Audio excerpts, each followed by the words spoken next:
Welcome to Revell Ward's Tax Saving Opportunities Post-Budget 2013.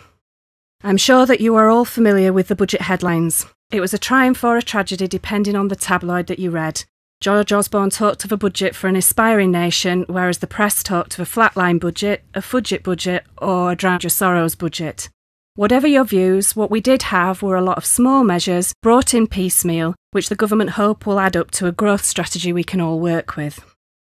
Our aim in this seminar is to pull all of the pieces together and to focus on the opportunities that they bring to minimise your tax liability. We're going to do this by reference to a typical Revell Ward client. Mr Hall is the majority shareholder in Hall Street Limited, a privately owned company. At our last tax planning meeting, Mr Hall told me, business is good despite the recession. However, like all businesses, he is keen to make cost savings. He doesn't want to pay more than his fair share of tax. Hopefully this sounds familiar. Mr Hall's thoughts are shared by many of our clients and contacts, and so the focus of this seminar is to look at the tax saving opportunities available post-budget for Mr Hall and his business, but also for you and your business. Mr Hall and other individuals. The budget introduced a couple of key changes. We had small changes in personal allowances and tax thresholds. We had a reduction in the maximum rate of income tax from 50% to 45% from the 6th of April 2013. Age-related personal allowances were frozen, and we had a cap on certain income tax reliefs. So let's have a look at each of those in a little bit more detail. Rates and allowances for 2013 and 14. Personal allowance increased slightly. As you can see from the slide, we had a change of just over £1,000.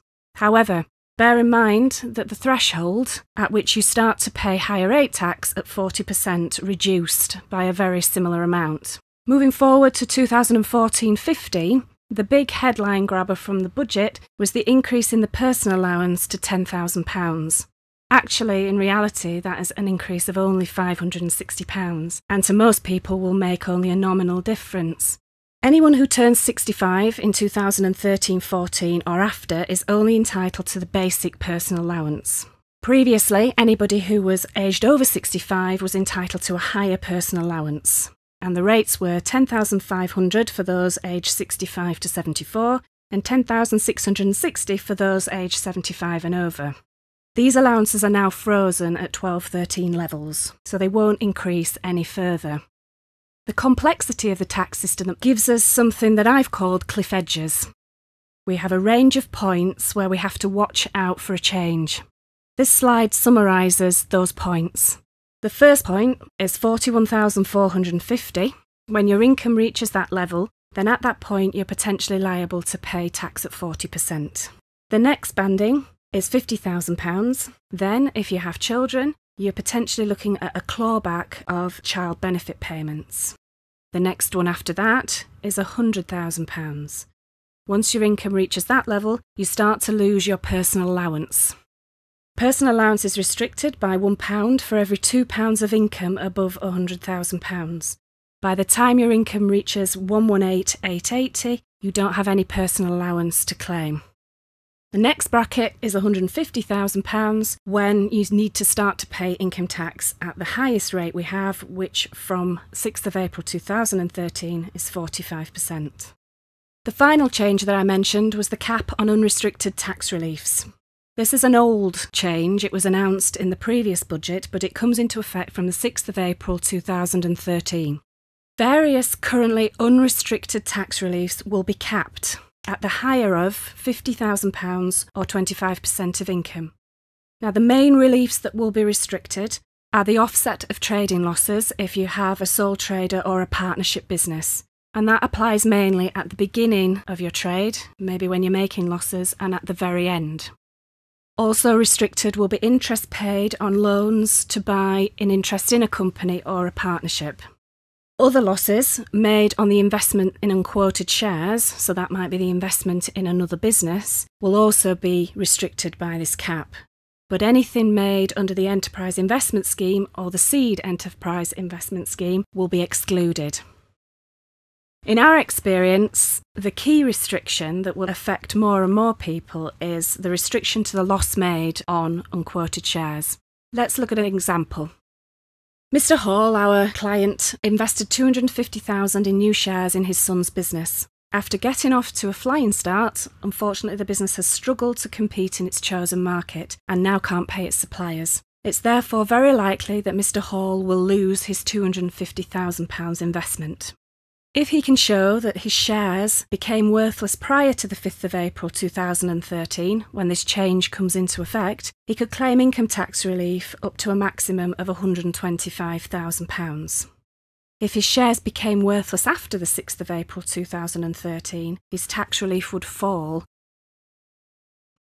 Okay, so what are the actions that we need to take? Review all the investments that you hold in unquoted shares where you feel that they've fallen in value, and make sure you can substantiate the fall in value as taking place before the 5th of April 2013.